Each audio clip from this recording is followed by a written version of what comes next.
Now that we have a lot of practice making branches and switching between them, let's tackle merging branches, one of the essential features of working with branches.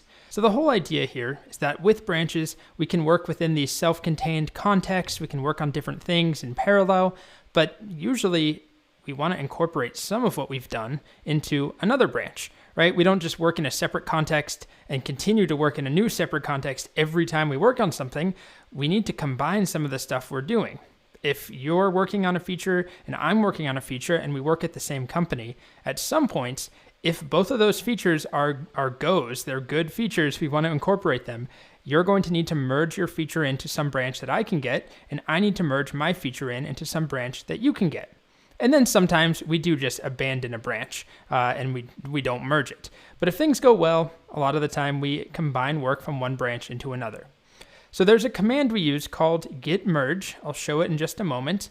But as I've said a couple of times, a really common workflow is to treat the master branch or the main branch or whatever you call it. Some people call it trunk. Whatever you call that branch, a lot of people treat it as the source of truth or the most stable build of an application where you don't want to screw anything up. You don't do any experiments on master. So people work on a feature branch, and then that work can then be incorporated back into the master branch if it's deemed appropriate. It's solid and it's gone through some different checks and people like it, they can merge it back into master. But the work itself is done on a feature branch. So everybody at X company works on their own feature branch for each feature and then potentially merges them back into master. So there's a couple of things that can be confusing about merging. And basically, I try and boil it down to these two principles. We merge branches, not specific commits. So we don't pick one commit and a second commit and join them together. We merge branches. And the second piece is that we always merge based on the current head branch. We merge to where we are, to where head is. So here's a simple example. I have two branches in this example, a master branch and a bug fix branch. And on this bug fix branch, you can see down here, I have some commits, right? I have diverged, I've made a new branch from master, and I've added two commits as I'm fixing this bug. And it's now time for me to merge that work into master.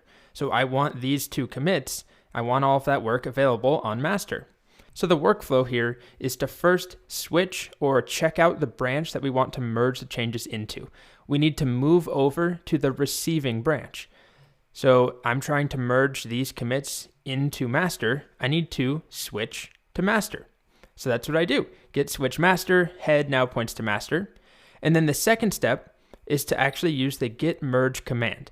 And I'll show you an actual demo of this in the next video, but for now we're dealing with slides. So we use git merge and then some branch name, and that will merge changes from this branch into the current branch that we're on.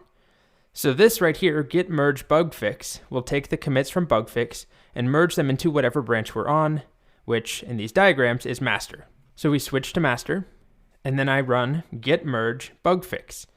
And you can see that master is now pointing at this commit. So it went from there to there. Now this is a very simple type of a merge. The rest of this section deals with other types. Here's a easier way to visualize this, right? These colors in this diagonal line are just to help visually separate these branches for you. But really, they're just commits with different pointers at different commits, right? It's just a chain of these commits, at least with the way this branch works. We had master, we branched off to bug fix and did two commits. Now, all that we did when we merged was catch up. We moved master up to that same commit. This is called a fast forward merge because that's all we had to do. For this branch to catch up, it just fast forwarded a couple of commits. There wasn't additional work on the master branch. Now, sometimes that will be the case. So there'll be additional commits over here that don't exist on bug fix, and that is trickier to merge, and that's what we're going to spend some time talking about. But for our first example, we're dealing with these fast forward merges. So you have two branches, and one of the branches just has additional commits that the first branch doesn't have. So to catch up, it's just a matter of moving that pointer forward. So that's what the git merge command does in this example. So git merge bug fix, if we're on the master branch, moves that pointer up to bug fix. So now master has all that history. It has the work that it had from before, but also the work from bug fix. Okay? So again, this is called a fast forward merge. They're nice and simple. In the next video, I'm going to demonstrate one and we'll get some practice with our playlist example.